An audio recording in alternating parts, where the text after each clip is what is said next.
du souvenir des victimes de la COVID. Écoutez, je prends peut-être 30 secondes pour vous rappeler qu'il y a un an, le monde se déclarait dans un état de pandémie. Depuis lors, nos vies ont tous changé.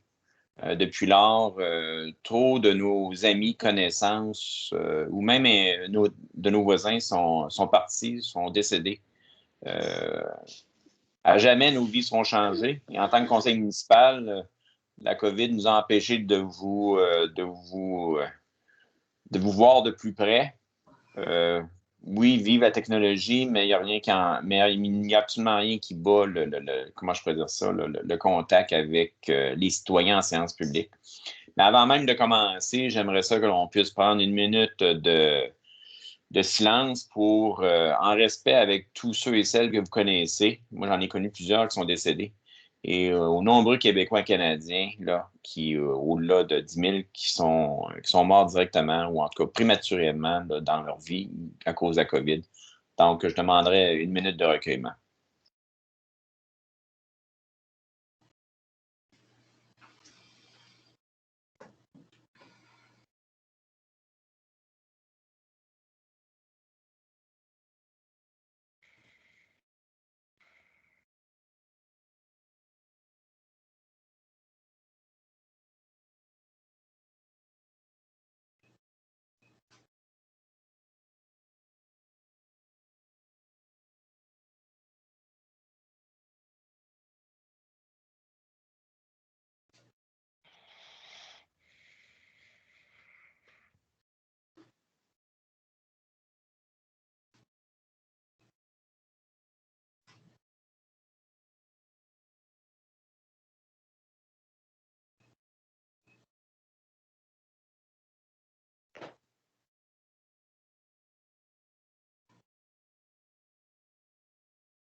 Donc, je vous remercie. La municipalité a été solidaire avec les autres municipalités du Canada. Nous avons mis en berne nos impôts. Et je souhaite ardemment un retour à la normale pour les activités municipales. Je vous dirais que pour la direction générale et moi-même, la COVID a été plus qu'éprouvante au niveau de livraison de nos mandats. Donc, je tiens aussi à remercier les citoyens qui ont été relativement patients envers nos employés et l'administration. Et je vous assure que et le conseil et les membres de l'administration et nos employés continueront à essayer de vous servir du mieux possible avec les nombreuses embûches. Toutefois, en zone orange, il ne faut pas baisser la garde. Ce qui m'amène peut-être à arriver, puis peut-être passer un certain commentaire. En effet, effectivement, j'aimerais peut-être amener à l'ordre de multiples citoyens et citoyennes sur un point. Les gens peuvent être en désaccord, les gens peuvent être mécontents, je pense que les gens peuvent être interrogateurs. Toutefois, il y a des formes et des limites à ne pas dépasser. Tristement, quelques rares exceptions de citoyens de la municipalité ou de l'extérieur de la municipalité frôlent drôlement la zone grise de l'intimidation, de l'agression, de l'insolence et met en péril l'intégrité physique et mentale, soit des élus, soit des employés ou soit de l'administration. Il y a effectivement certaines situations qui m'ont été rapportées et qui m'inquiètent largement. Ce n'est pas parce qu'un élu, un membre de l'administration vous insatisfait que vous devez à tout prix, à n'importe quel moyen, arriver à être réactif et en faire une vendetta personnelle. Je fais confiance à l'intelligence humaine et à la bienveillance de tous et chacun, malgré l'esprit belliqueux de certains ou certaines, de revenir dans un état de mécontentement civilisé. Je vous souhaite ardemment de réfléchir, car le comportement de certains et certaines, que quelques-uns et quelques-unes, font ombrage à ceux qui manifestent de manière paisible, intelligente et cohérente. On est dans une démocratie, on est dans un état de droit, on n'est pas dans un état de justice du peuple. Toutefois, malheureusement, il y en a drôlement certains et certaines qui frôlent la ligne du côté obscur. Je trouve ça inquiétant et à quelque part, vous empêchez l'administration municipale et le conseil d'accomplir leur rôle, un rôle très dur en temps que COVID et un rôle très ingrat en 2021. Donc, je vous tends la main et j'aimerais tendre la main sur un second point. Il y a beaucoup de gens qui s'amusent beaucoup ou que ça leur fait du bien d'arriver puis de dire à peu près n'importe quoi, de m'envoyer brûler ou bûcher, j'ai aucun problème. Mais j'attends encore que les gens m'appellent, me parlent, m'expriment leur insatisfaction. Et au cours des 5 dernières semaines, il n'y a eu que 6 citoyens qui m'ont contacté pour exprimer soit leur mécontentement, soit leur insatisfaction, leur inquiétude. Je vous fais grâce de celui, outre-mer, qui m'a servi un plat digne de tout ce que ma mère ou mon père auraient interdit que je dise. Mais pour les 5 autres, qui ont quand même partagé des commentaires constructifs malgré leur grand mécontentement, certains à qui j'ai appelé à Toronto pour leur exprimer, pour les écouter et qui m'ont partagé de manière civilisée leur mécontentement et qui ont pu faire avancer certaines de mes réflexions. Mais je vous rappelle, je n'ai eu que 5 personnes, aucun citoyen de la municipalité de Saint-Michel qui m'a contacté pour me verbaliser, ou même par Zoom, ou par Teams, ou dans un stationnement quelconque pour me partager de vive voix. À moins que je fasse peur énormément, je vous invite à me contacter, il me fera plaisir. C'est ce que je regrette de la COVID. Vous n'êtes pas capable de venir me voir et me parler après la séance. Ça m'aurait fait plaisir de vous écouter. Mais il est plus facile peut-être de le dire sur la rue principale alors que je ne suis pas là, quand je suis disponible quasiment 24 heures sur 24 pour mes citoyens et mes citoyennes. Ce n'est pas un reproche que je vous fais. Je veux dire, avec la technologie, avec mon horaire assez souple, je suis capable d'arriver et d'attendre que vous veniez me voir, puis je vais vous écouter. On ne s'entendra peut-être pas. Pas grave. Mais au moins, on va s'écouter avec respect, puis au moins, je pourrais partir avec peut-être un brin de votre réflexion, faire avancer plusieurs autres réflexions. Malheureusement, comprendre le rôle de l'élu est une tâche titanesque pour un élu. Être maire est une tâche qui est indescriptible et vous en parlerez aux 19 autres maires et mairesses. Alors, ce que je vous dis, on a un rôle ingrat, nous sommes super surveillés, ultra normés. Je vous demande, si vous avez des insatisfactions, faites-le de manière civilisée et surtout, n'hésitez pas à me les partager verbalement. Chaque rencontre que j'ai eue, virtuelle ou pas, m'ont été bénéfiques et instructives. Je vous tends la main. Je ne vous mangerai pas. Je suis un carnivore, je suis un végétarien, mais je ne vous mangerai pas, soyez sans crainte. Alors, c'est une invitation, puis tous les moyens sont bons, puis je vais essayer de faire diligence pour vous recontacter sous peu, si je ne suis pas capable de vous contacter. Ceci étant dit, c'est probablement la partie la plus longue de l'ordre du jour de la journée. C'est le mot du matin.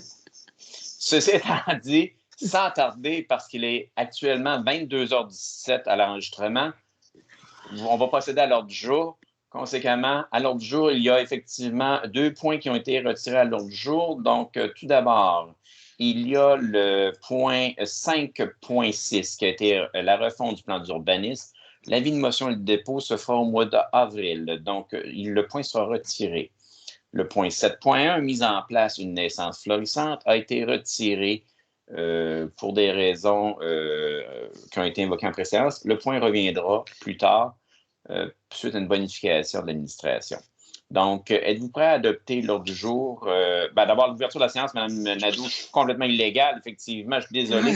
Mais Mme Nadeau, pouvez-vous, on va commencer. On commence par la présence. Excusez-moi, Mme Côté, vous êtes la première à dire présente, s'il vous plaît. Oui, Suzanne Côté, conseillère numéro 1, présente. Clermont-Lacasse, conseiller au siège numéro 2, présent. Frédéric Lavigne, conseiller numéro 3, présent. Stéphane Garneau, poste numéro 4, présent. Nathalie Lessard, conseillère numéro 5, présente. Sylvie Lauzon, conseillère numéro 6. La présidence d'Éric Tessier, maire de Saint-Michel-de-Bellechasse, et sous la généreuse présence aussi de Mme Caroline Nadeau, directrice générale, secrétaire trésorière de la municipalité de Saint-Michel-de-Bellechasse. Donc, Mme Nadeau, êtes-vous prête à confirmer que le quorum est conforme au décret sanitaire, nous faisant faire pour une xème fois la séance publique en huis clos télévisuel? Oui, M. le maire, on peut commencer la séance. Merci. Alors, nous commençons la séance. La soirée est jeune. Il est 22h18 ce jeudi 11 mars 2021 à Saint-Michel-de-Bellechasse. Vous êtes toutes de belles couleurs à l'écran. Donc, conséquemment, vous avez l'ordre du jour. Nous avons retiré, en effet, 2 points l'ordre du jour. Êtes-vous prêt à adopter l'ordre du jour avec les 2 points qui ont été retirés? Qui propose? Je propose. Nathalie et Suzanne. Est-ce que le vote est demandé? Non. Adoption du procès-verbal. Vous avez pris connaissance du procès-verbal qui a été déposé à la table du conseil. Nous avons corrigé quelques coquilles cléricales. Je rassure les gens, nous allons essayer de faire diligence pour qu'il soit déposé rapidement sur le site Internet. Donc, qui propose l'adoption de l'ordre du jour? Le procès-verbal. Procès-verbal, excusez-moi, procès-verbal. Oui. Il est tard, mais Stéphane et Sylvie. Oui. Donc, point de suivi du procès-verbal de la séance du mois de février. J'en ai pas en particulier. Il y a beaucoup de points qui vont revenir à l'ordre du jour et qui reviendront aussi à la séance du mois d'avril, dont notamment les 2 baux du Club nautique et du restaurant Le Quai. Motion diverse, il n'y a pas de motion ce mois-ci. Pour la période de questions, nous avons effectivement quelques questions reçues par les citoyens. Donc, je vais d'abord commencer par les questions de M. Marc Lebrun. Je vous remercie, M. Lebrun. La première question s'adresse à M. le maire. Donc, est-ce que le prolongement des services d'aqueduc prévus à l'ouest de la municipalité desservira la rue du Corsaire? Je dois avouer, M. Lebrun, que vous me surprenez par votre question parce que le réseau d'aqueduc est exactement à 98 pieds de ma résidence. Alors, non, effectivement, la réponse, c'est non. Il n'y a aucun plan d'amener l'aqueduc chez moi. La municipalité, vous l'avez déjà apporté avec une borne fontaine pas loin de chez moi. Donc, la réponse, elle est non. Mais je vous pose une question, M. Lebrun. C'est peut-être, vous devriez me dire pourquoi vous me posez la question. Et vous m'éclairez beaucoup dans un autre dossier par votre question en passant. Question numéro 2 de M. Lebrun. Je vais la lire, Mme Nadeau, vous aurez la réponse à faire. Donc, le 20 novembre dernier, le MDD-ELC vous a fait parvenir une lettre présentée en annexe. Donc, c'est une lettre, effectivement, du 20 novembre, 20 décembre, je ne me souviens plus. Cette lettre précise que la municipalité devait, excusez-moi, mettre en opération une station d'épuration des eaux usées pour le 31 décembre dernier, puisque la mise en opération n'a pas été faite dans les délais exigés. Le ministère exige dans les 30 jours une mise à jour du plan d'action et du calendrier des activités. Ma question est la suivante. Est-ce qu'une mise à jour a été produite et acheminée au MDD-ELCC dans les délais tels que demandés? Alors, Mme Nadeau, qu'en pensez-vous? Une réponse a été faite au MDD-ELCC. Un suivi a été fait avec le ministère et nous ne sommes pas en infraction. Et M. Lebrun, dans votre sous-question qui n'apparaît pas, oui, c'est un dossier que nous travaillons depuis 2 ans et demi. C'est un dossier dont, effectivement, les autorités gouvernementales travaillent avec nous. C'est un dossier qui prend beaucoup trop de temps, mais nous sommes un peu à la merci d'une lenteur qui est permanente dans le domaine public. La question numéro 3, M. Lebrun, elle ne s'adressait pas au conseil, donc elle ne sera pas lue. Je vous remercie. Donc, ça fait le tour des questions de M. Lebrun. Nous avions, par exemple, la question de Mme Coulombe, que je vais essayer de retrouver moi-même. Est-ce que vous voulez que je lise les questions de Mme Coulombe, M. Tessier? Excellente idée, Mme Nadeau, et je répondrai à Mme Coulombe après vos questions. Allez-y. Parfait. Donc, question 1. Où en est rendu le mandat accordé à la firme Architecte Robert Géleduc pour l'audit des 7 bâtiments municipaux? Et ça, je pense que Mme... vous pouvez répondre à celle-là, Mme... Oui, sans problème. Écoutez, comme mentionné en préséance, nous avons reçu 6 des 7 audits des bâtiments. Une rencontre de travail est à l'agenda dans les prochaines semaines et les documents vont être déposés au conseil. Et une fois que les documents seront déposés au conseil, ils deviendront publics par le fait même, sous certaines réserves de la loi sur l'accès à l'information des organismes publics. Et effectivement, Mme Coulombe, alors, je vais vous rendre service. Nous avons reçu un bon nombre d'audits. Nous n'avons pas encore reçu les audits du 105 rue principale. Et de grâce, ne faites pas une demande d'accès, vous aurez la même réponse. Mme Nadeau vous a résumé. Vous pourrez faire une demande d'accès, avoir accès aux documents quand ils sont déposés à la table du conseil pour décision. Je le souhaitais au mois de mars. Malheureusement, ça ira au mois d'avril. C'est beaucoup trop long, Mme Coulombe. Je vous l'accorde. Je vous fais grâce de mes émotions à cet égard-là. La seconde question de Mme Coulombe, je pense qu'effectivement, elle était légitime, Mme Nadeau. Là, oui, j'ai regardé pour trouver le règlement 497-2020 décrétant les taux de taxes et tarifs de compensation pour l'année financière 2021 et les conditions de leur perception. Il n'est pas sur le site Internet. Où est-ce que je peux me procurer le règlement 497-2020? Le règlement sera mis en ligne d'ici la fin de semaine. Bon. Nous sommes désolés que ça ait pris autant de temps. Donc, c'était les deux questions de Mme Coulombe. Nous avons aussi Mme Langlois qui nous a transmis le dépôt de la pétition. Alors, Mme Langlois, oui, la pétition est déposée à la table du conseil. Nous en prenons acte. Par la suite, sommes-nous en train d'en oublier, Mme Nadeau? Non, je n'ai pas d'autres questions de la part des citoyens. Alors, ça fait le tour de la période de questions. Si nous en avons oublié, bien, écoutez, nous ne les avons pas reçus, mais Mme Nadeau et moi-même avons fait diligence et fait le tour des questions que nous avions reçues. Donc, voilà. Donc, nous poursuivons sans tarder avec le compte-rendu de la rencontre du Conseil des maires de la MRC de Bellechasse du 17 février. Écoutez, à vrai dire, mis à part l'adoption du RCI 283-21 ou d'une mise à jour, en tout cas, d'un résumé, d'un rapport du PDZA qui est très optimiste. La grande chose à retenir, c'est le choix de la MRC, du choix du traitement des matières organiques. Donc, la MRC, à moins qu'il y ait un problème, s'en va vers la récupération des matières organiques par le biais d'un sac qui sera déposé à même le contenant de déchets. Je dois avouer que c'est l'aboutissement d'un long processus d'au-delà de 3 ans au Conseil des maires. Je salue la patience, la ténacité, tant du personnel de la MRC que des maires et mairesses autour de la table. Nous en sommes venus avec une décision, une orientation. Donc, je laisse aux soins du service de la matière résiduelle de la MRC Bellechasse de nous introduire tranquillement. Il n'y aura pas de troisième bac, soyez sans crainte, mais ça va demander quand même des investissements de quelques centaines de milliers, voire millions de dollars. Mais je vous le rappelle, c'est afin de répondre à une exigence gouvernementale. C'est pas juste Saint-Michel, vous avez vu Québec et autres. Donc, je salue l'effort et l'aboutissement d'un dossier très lourd. Mais Bellechasse sera à la fine pointe, je l'avoue, là, de la matière organique. Donc, effectivement, c'est ce qui est à retenir du compte-rendu du Conseil des maires.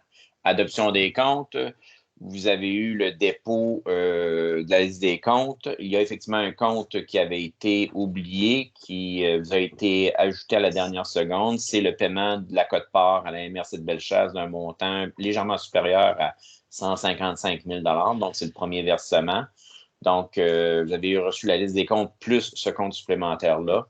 Donc, qui propose l'adoption des comptes? Avant, je voudrais dénoncer que j'ai une réclamation avec la politique au loisir dans le règlement des comptes de ce mois-ci. Donc, sur cet élément-là, je ne voterai pas. Donc, la dénonciation de M. Lavigne est notée. Donc, effectivement, on prendra votre vote, M. Lavigne, mais sur ce point-là, vous vous abstenez.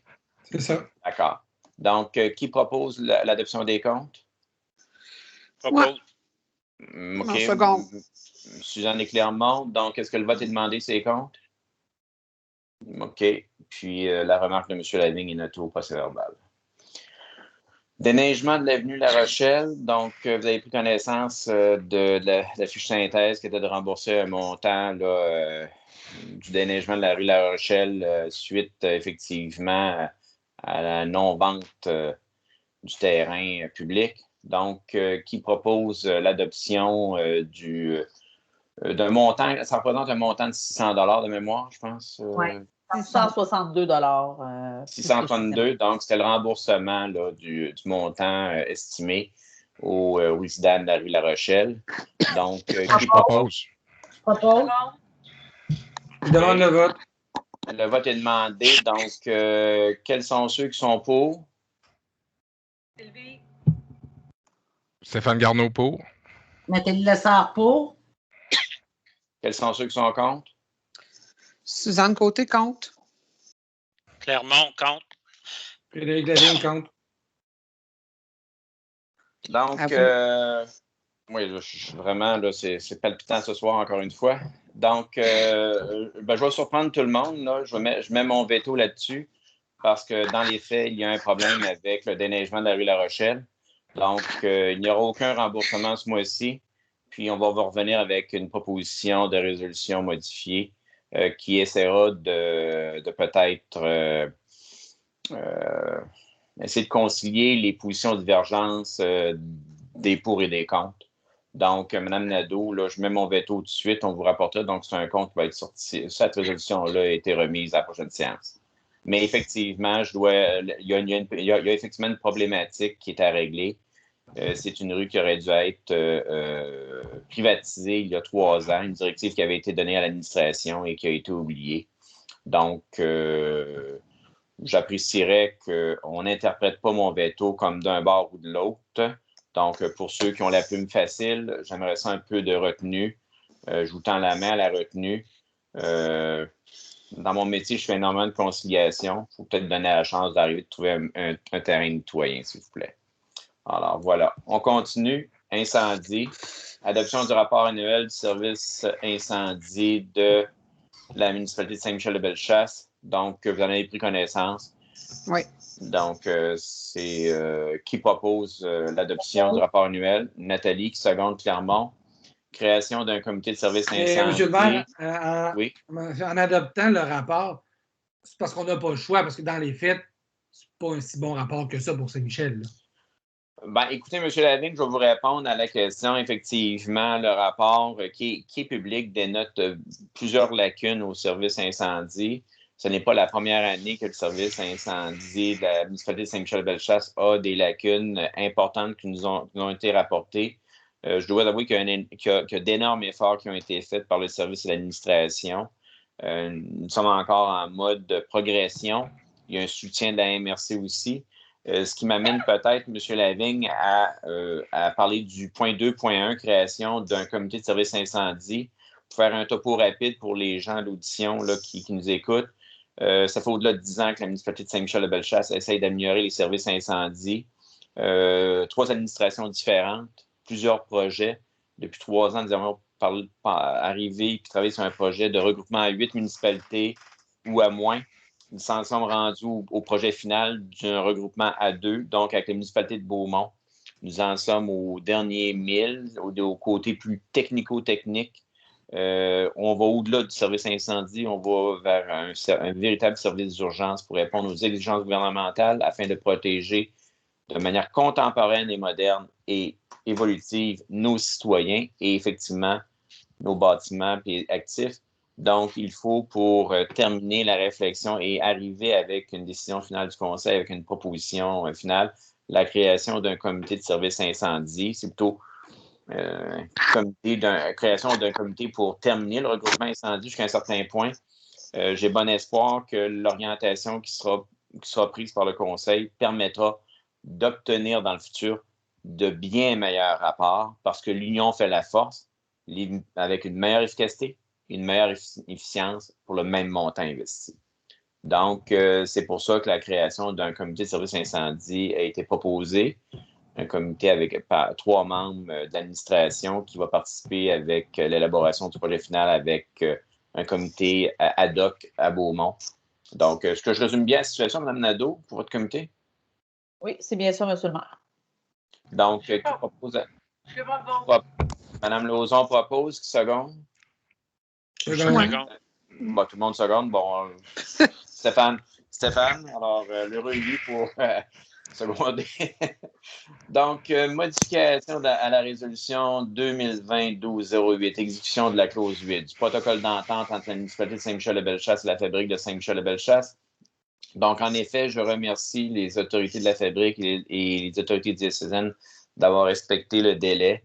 Après négociation, je propose, avec la direction générale au Conseil d'adopter les modifications suivantes à la résolution, c'est-à-dire, premièrement, concernant le départ, la municipalité accorde jusqu'au 30 juin 2021, sans autre avis ni délai, la date butoir afin que la fabrique de Saint-Benoît-de-Bellechasse quitte les locaux du 105 rue principale. Ça, c'est la première chose. La deuxième chose, et ça, je vais peut-être reprendre votre formulation, Madame Nadeau. J'ai tellement de fenêtres ouvertes, excusez-moi. Je vais essayer de retrouver ce que vous m'aviez... l'avez-vous sous les yeux, Madame Nadeau, votre résolution? Parce qu'on a tellement de documents ouverts sur notre écran que je suis désolé, c'est moi qui n'étais pas prêt. Là. Bon, écoutez, je vais vous la résumer. Madame Nadeau, Je l'ai, M. le maire, ça va bien long, excusez-moi. vraiment une belle plume oui? quand elle écrit la résolution, oui. OK. Donc, concernant les négociations qui ont eu entre les parties, considérant que les parties sont venues à une entente de principe qui comprend notamment le départ de la fabrique des locaux au 105 rue du principal au plus tard le 30 juin 2021, sans autre avis ni délai. Oui. Considérant que la municipalité s'engage à effectuer ou faire effectuer à ses frais des travaux afin d'amener les services d'aqueduc et d'égout jusqu'au solage de l'église pour un montant maximal de 12 500 et qu'en contrepartie, aucune autre somme ne sera versée en vertu de l'article 8 à la fabrique de Saint-Benoît-de-Bellechasse. Alors, c'est effectivement l'entente de principe qui avait eu lieu avec les autorités de la fabrique et moi-même. Ça, c'est effectivement la proposition qui a été offerte aux membres du conseil, qui a été recommandée aux membres du conseil. Et je veux dire, nous finalisons, suite à la résolution du conseil, nous finaliserons un protocole d'accord sur ça. Je remercie certains intervenants qui ont travaillé dans l'ombre au niveau du diocèse et effectivement de la fabrique. Nous avons pu avoir des conversations cordiales, constructives, amicales et respectueuses malgré nos différends. Alors, je pense que c'est une entente gagnante-gagnante qui évitera pour les deux parties des chicanes inutiles et qui fera le bonheur des deux parties. Donc, voilà, c'est ce qui vous est proposé. Donc, Mme Lauzon propose. Qui seconde? Moi. Est-ce que le vote est demandé? Non. Donc, à l'unanimité. Oui. Donc, je fais un suivi auprès de monsieur Noël, puis on vous le fera parvenir, effectivement. C'est sûr que c'est exécutoire uniquement si la fabrique nous donne son accord, mais je ne suis pas inquiet que la fabrique respectera l'entente de principe. OK. Nous continuons. Effectivement, concernant l'aqueduc, adjudication de mandat à la firme Arakis, suivi de la nappe aquifère. Donc, c'est un contrat de 3 ans pour le suivi légal de la nappe phréatique ou aquifère. Donc, le document vous a été déposé à la table du conseil, donc qui propose le mandat à la firme Arakis pour un montant d'un peu plus de 10 000 $. Est-ce que je me trompe, Mme Nadeau? C'est un montant de 16 931,60 plus taxes. Je propose. Parfait. Je suis désolé. Madame Côté propose. Madame qui seconde? Seconde. Madame Lessard, seconde. Parfait. Merci. Aménagement du territoire, CCU. Donc, effectivement, vous avez reçu le rapport du comité consultatif d'urbanisme du 4 mars 2021. Donc, il s'agit d'un dépôt. Demande de permis PIA, agrandissement de l'habitation principale de rue Saint-Gédéon. Je vais prendre le contrôle de l'écran, M. le maire. Tout à fait. M. Lavigne, c'est à vous. C'est beau. Vous avez l'écran visuel? Oui. Parfait, merci. Premier dossier, M. Jean-Philippe Côté, 2 rue Saint-Gédéon. C'est une demande de permis en vertu du PIA. C'est un agrandissement de la maison principale. Vous voyez ici la maison. Ce que monsieur veut faire, c'est à l'arrière, il veut faire un genre de cuisine d'été. Donc, changer un peu l'axe de la galerie et faire une cuisine d'été. Vous voyez ma souris qui est à votre gauche de l'écran. Ce qui respecte quand même l'esprit de la demande initiale de monsieur, fait que la recommandation est d'accepter le projet de monsieur Côté. Deuxième dossier, monsieur Pierre Fradette et madame Michel Soucy, 6 rue Saint-Joseph. C'est une demande de permis PIA aussi. C'est le remplacement du revêtement des cheminées qui sont ici à votre gauche et la conversion de la fenêtre, ici numéro 2, qui est à droite, à côté des épinettes, par une porte sur le même modèle. La recommandation est aussi d'accepter le projet. Madame Louise Lamy, 46 rue Principale, c'est une demande aussi de permis de PIA. Madame Lamy demande le changement de revêtement de la toiture par un revêtement en bardeau. Et le comité refuse la demande au niveau de la demande PIA et demande que Madame garde la tôle à la québécoise ou à baguette sur sa résidence. Ce seraient les 3 premiers dossiers. Maintenant, j'irai avec la dérogation mineure. Monsieur François Raté et Mme Hélène Jeffrey, 24 chemin de Lance-Mercier. Ce qu'ils demandent, c'est une dérogation mineure pour la construction de la remise, que vous voyez ici avec un croquis. Madame Jeffrey et Monsieur Raté ont droit, quand tu fais une remise à une infrastructure ayant 2 caractéristiques d'habitation, ce qui veut dire, ici, je vous montre les 4 qui sont les éléments discutés. Tu as l'ouverture, porte et fenêtre qui ne doit pas dépasser 10 %. Ici, on a une superficie proposée à 17 %. Le bâtiment, les requérants demandent d'isoler le bâtiment. Il y aura présence d'électricité et par incidence, un système de chauffage. Donc, s'il y a 2 éléments qui ne peuvent être là parce que sinon, ça va être assimilable à une habitation, à un usage d'habitation. Malgré ça, dans un contexte où il n'y a pas d'autres services d'eau et ou de toilettes, qui sont des éléments très importants au niveau d'une résidence, le comité recommande positivement l'acceptation du projet. Ça fait le tour des 4 demandes principales. Pour ce qui est des orientations qu'on avait discutées antérieurement, seront amenées lors de la discussion sur le plan d'urbanisme au niveau de la refonte. Monsieur le maire, c'est à vous. Merci, M. Lavigne. Donc, effectivement, vous avez pris connaissance de l'exposé de M. Lavigne. Donc, nous commençons par la demande de permis PIA 2, agrandissement de l'habitation du 2 rue Saint-Gédéon de M. Côté. Donc, vous en avez pris connaissance. Qui propose la demande? Je propose, Eric. Stéphane propose. Clermont-Seconde. Est-ce que le vote est demandé? Donc, à l'unanimité. Oui. Demande de permis PIA, remplacement du revêtement des cheminées, conversion d'une fenêtre en porte, 6 rue Saint-Joseph. Effectivement, vous en avez pris connaissance. Donc, qui propose? Je propose. Nathalie, qui seconde? Je peux seconder. Sylvie. Oui, Sylvie, excuse-moi, c'est parce que mon écran n'est pas assez large. Donc, est-ce que le vote est demandé? Donc, à l'unanimité. Oui. Demande de permis PIA, changement du revêtement de la toiture du 46 rue Principale au coin du chemin de la rue de la Durantais. Donc, qui propose la demande? D'abord, la recommandation est de refuser. Donc là, on va procéder au vote. Qui demande... Je vais formuler la question pour pas qu'il y ait de confusion dans le vote, là.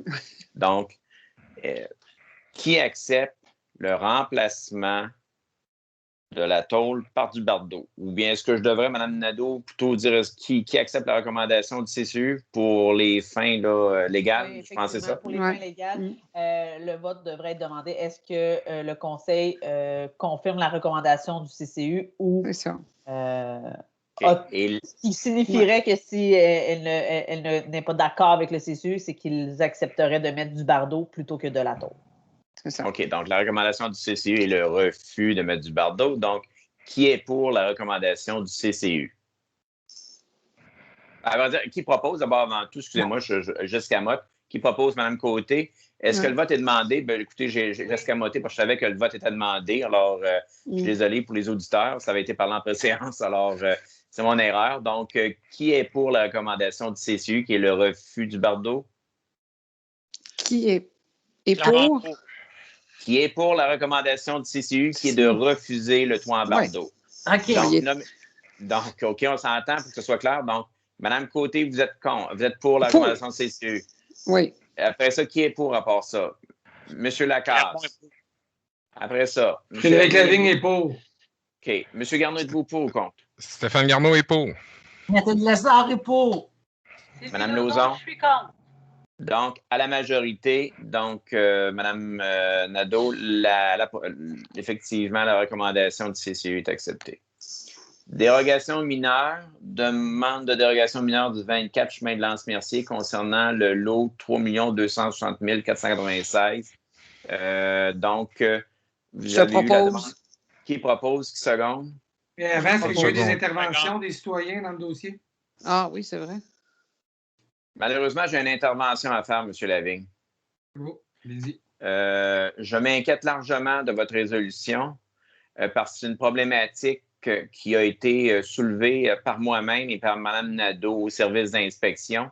Et c'est une problématique qui a eu des incidences très larges en matière de recours judiciaire. Donc, je me demande si votre recommandation ne devrait pas comporter 2 volets. Le premier volet devrait comporter que dans le dossier citoyen, le dossier de propriété, votre résolution soit coulée dans le béton parce que vous allez à l'encontre d'une orientation, d'une interprétation stricte par le service d'inspection de la MRC.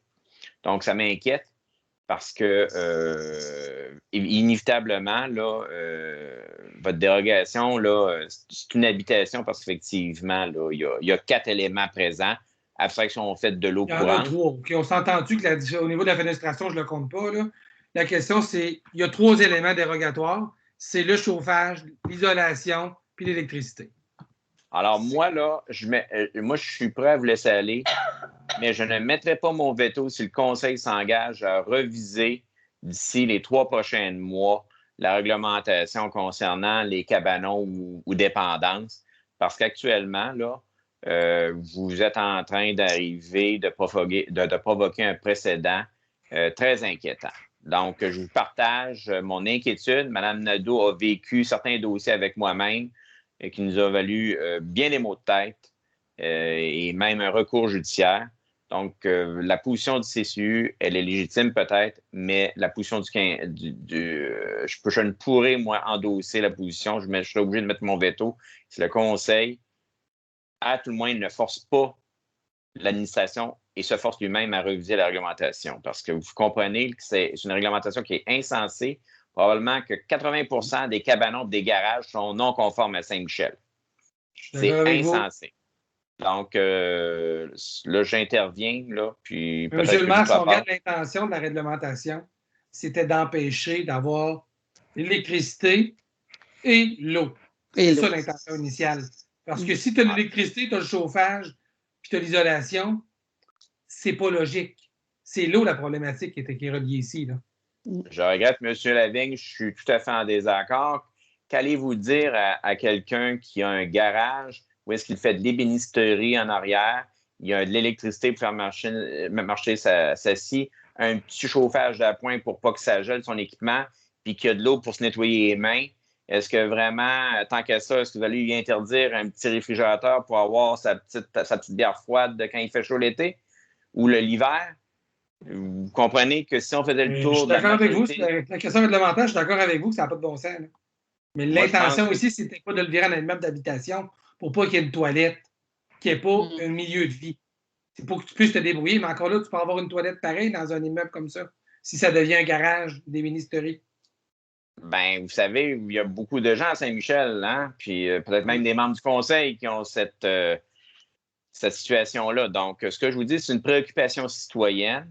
D'accord. Si vous acceptez la dérogation, moi, je vous demande au conseil d'inclure 2 conditions, que ça soit versé au dossier et de s'assurer que la direction générale l'intègre au dossier de propriété. C'est une très grande inquiétude de ma part et qu'effectivement, donnez-vous un délai pour faire une révision de cet article de règlement qui est, à mon avis, discriminatoire et inapplicable par l'inspecteur.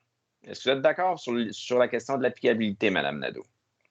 Oui, effectivement. Malheureusement, par le passé, on a eu un dossier similaire et des constats d'infraction ont été émis. Donc, c'est pour ça qu'on doit faire très attention. Je crois qu'une révision de notre réglementation est nécessaire, justement, parce que c'est un peu comme ça aussi quand on a des demandes de dérogation mineure qu'on se rend compte que notre règlement est à changer. Oui, je pense que l'administration pourrait faire les modifications. Sans problème. Là. C'est quelque chose, je vais vous arriver avec une proposition là, de qu'est-ce qu'on pourrait, jusqu'où on peut aller et comment l'encadrer pour que l'interprétation libérale soit mise en place. Là, parce que c'est ça, on a une problématique malheureusement là, dans un dossier similaire. Alors, c'est la proposition que je vous fais. Je vais juste apprendre. Vous êtes libre de l'accepter. Mais je comprends la démarche CCU, puis je comprends la demande, elle est bien légitime, mais votre demande soulève une problématique majeure dans la réglementation de Saint-Michel qui est, à mon avis, un non-sens dans la vie quotidienne des citoyens. Je suis d'accord avec vous, M. le maire, mais dites-vous une chose. Souvenez-vous qu'initialement, on avait demandé une refonte réglementaire et cette question-là aurait dû être posée, selon moi, depuis au moins 1 an. Pour ne pas dire 2 ans, M. Lavigne, je vous l'accorde. J'ai été courtois. Vous avez été très courtois et je vous donne un ange dans votre cahier. Alors, ceci étant dit, probablement que nous souhaitons bien régler la question d'ici la fin de l'année. Donc, voilà. Donc, nous passons au vote. Puis, si vous voulez modifier votre dérogation pour inclure une condition restrictive pour forcer le conseil à réfléchir, je serais bien ouverte. Mais ce sera à l'avantage de tous les citoyens et citoyennes de Saint-Michel, incluant les gens dans les rangs en passant. On peut rajouter la condition à Mme Nadeau, mais pas dans le cadre de la résolution de la recommandation. C'est ça. Nous, comme conseil, moi, je peux le proposer d'ajouter la condition que M. le maire a proposée. Ça va me faire plaisir qu'on se donne 3 mois pour revoir le règlement. Mme Nadeau, est-ce que c'est faisable avec nos avis de motion et compagnie? Écoutez, c'est sûr et certain que la refonte globale du règlement de zonage, je ne pourrais pas la faire en 3 mois, vous êtes conscient de ça. Non, mais ça, on est conscient. Parfait, je suis d'accord avec vous, mais effectivement que oui, on peut... En tout cas, c'est sûr que d'ici les 3 mois, le processus va être commencé. Dès en avril, je peux vous soumettre un projet. J'ai déjà travaillé sur le dossier, donc j'ai déjà des exemples à vous donner qui se fait dans d'autres municipalités de la MRC aussi. Donc, ça, c'est pour moi, là, pour le mois d'avril, je n'ai pas de problème à faire un avis de motion ou un dépôt et le reste va suivre son cours. Ou à tout le moins adopter une orientation, là. À tout le moins adopter une orientation. Je suis à l'aise avec un avis de dépôt pour un nouvel article proposé en avril. Moi, ça me fait plaisir. Puis à ce moment-là, ça gèle. Ça gèle, l'avis de motion étant donné, ça gèle, donc on ne traitera pas les dossiers qui vont nous arriver. Exactement. Donc, on va commencer par adopter la demande de dérogation mineure. Là, on va faire comme un ajout à l'ordre du jour. Donc, concernant la demande de dérogation mineure du 24 chemin de Lance-Mercier, concernant le lot 3 260 496, qui propose l'adoption de la demande de dérogation mineure? On recommence. Donc, qui propose avec la condition ajoutée. OK, ben on va. OK, Mme Côté, seconde. Est-ce que le vote est demandé? À l'unanimité. Peut-être conséquemment, on peut peut-être passer à la résolution comme quoi que le Conseil se donne comme objectif le mandat de réviser d'ici 3 mois la réglementation concernant cet article-là. Là, je veux dire. Pour les édifices secondaires à vocation d'habitation. Exactement. Pour l'adapter, pour essayer d'éclaircir l'interprétation très libérale ou très restrictive, pour donner des barèmes d'interprétation. Donc, on pourrait dire qu'effectivement, qu'on se donne 3 mois pour faire, à tout le moins, donner un avis de motion pour la révision de ce règlement-là. Donc, qui le propose? Je propose aussi. Okay, est-ce que le vote est demandé à l'unanimité? Écoutez, je vous remercie beaucoup. Nous avons épuisé l'ordre du jour. Donc, écoutez, on se revoit effectivement au mois d'avril. D'ici là, Pâques sera là. Mais d'ici là, j'aimerais bien que nous restions en zone orange. Je souhaite bien ne pas être obligé de vivre longtemps les séances en Zoom ou en Teams ou peu importe, en télévisuel. Je vous invite quand même à me contacter pour ceux qui aimeraient partager leurs craintes, leurs doléances ou leur colère. Je vous écouterai. De manière polie, on est capable d'arriver de s'écouter. Je vous le réitère sincèrement. Et puis, je vous demande du respect envers l'administration puis envers les élus et aussi envers le maire. Rien ne sert d'avoir des vendettas personnels. Je ne vous en veux pas, donc soyez pas trop personnel. Donc, ceci étant dit, il est 22h53 ce jeudi 11 mars. On n'est pas rendu le 12 à tout le moins. Donc, qui propose la levée de l'Assemblée? Propose la levée. Stéphane, Mme Côté. Oui, tout le monde, seconde. Sur ce, Oui. prenez soin, faites attention à vous, attention au virus. Au plaisir, bon printemps. Merci beaucoup. Bonne soirée. Bye. Bye. Bonne soirée, tout le monde. Allez. Bye. Salut, Suzanne.